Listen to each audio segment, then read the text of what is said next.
Hello friends, I am Chevee. Welcome to my shed. How are you doing today? How is life in your world? How are things where you are? I hope everything is good with you. Everything is pretty darn good here, and I got some really fun responses to yesterday's video. People talking about they're happy to see me happy after a long weekend, or overwhelmed just hearing me talk about all the stuff that I did, and that's cool. That's, you know, it's fun. That's my life is a random bit of chaos sometimes, and I put that on myself. I think, you know I do.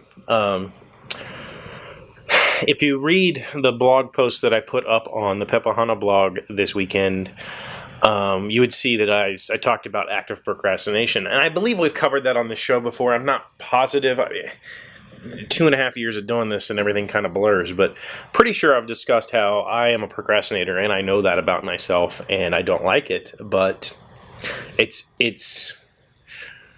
I have a very hard time dealing with it.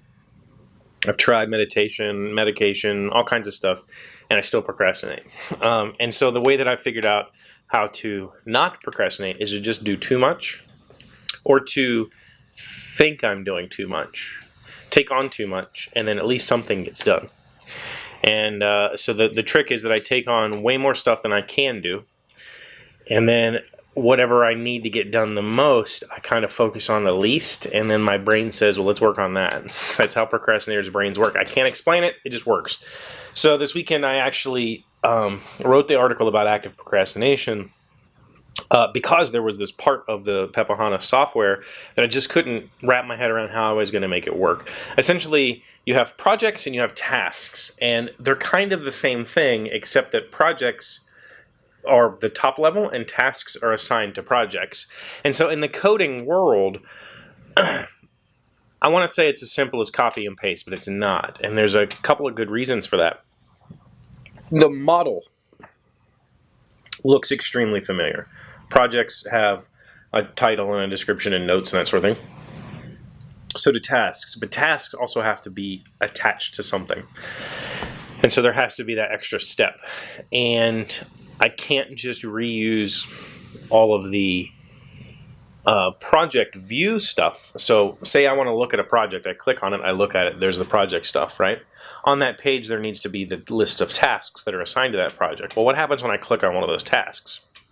If I am just reusing the project code, that would open a whole new window, or at least take the browser to a different place where it would show you that task. But now all the rest of the tasks and the rest of the project have dropped off, and you're now in this thing, and then you got to go back to get back to where you were, and that's not conducive. So while I was able to reuse a lot of the code, I had to really think deeply about how to best display the information to the user, essentially. And so that was what I was procrastinating on, and I spent a long time this weekend on it until finally I just started doing it. And I think it's working out. It's still not perfect. I had to go change a whole lot of the different variables and stuff that I passed in the URL to make sure that it would actually work, because I was not doing that correctly. Lesson learned there. But it was, but that's beside the point. It was a big weekend, and it was fun, and I got a lot done, and I'm going to get a lot done tonight, I hope.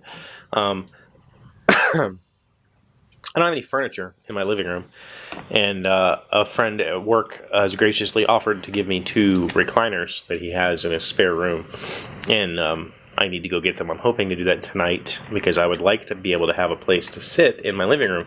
When Keely comes over, she's either, in my room, or I just basically use my bed as a desk and as a bed and as a couch and as a recliner. She has to cuddle with me, or she has to sit at the dining room table or go to her room. And so it'd be nice to have a place to sit as a family again. So that's the plan for tonight. And also work on the coat some more, because I'm getting to a place where I'm really excited about it, and I'm hoping. I'm going to say by the end of the week, I would like to have a beta working that I can say, hey, please sign up for this.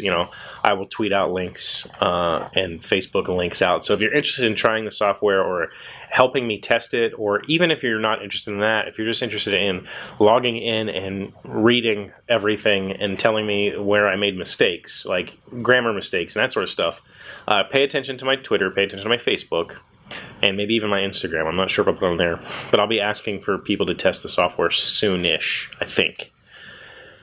I don't see any headaches that are going to cause me to stretch that out more than, say, by the end of the weekend. I don't foresee any big problems. Right now, it's just a matter of me sitting down, keyboard, and just going at it until it's done. I know exactly what I have to do to tie all the pieces together, and that's just what needs to happen. So, that's what I'm going to go do right now. Thank you for being here as always. Thank you for liking and commenting and subscribing and being my bestest friends and coming back and making me a part of your day. That really is the special part, that you keep coming back and you keep making me a part of your day. I appreciate that very much. And I'll see you tomorrow. Hey, Doc, wait! I want to ask you something. Today's random fact comes from coolcosmos.ipec.caltech.edu. How did the Earth get its name? All of the planets except for Earth were named after Greek and Roman gods and goddesses. The name Earth is an English/German name, which simply means the ground. It comes from the Old English words Orthe and Eartha, and in German it's Erde.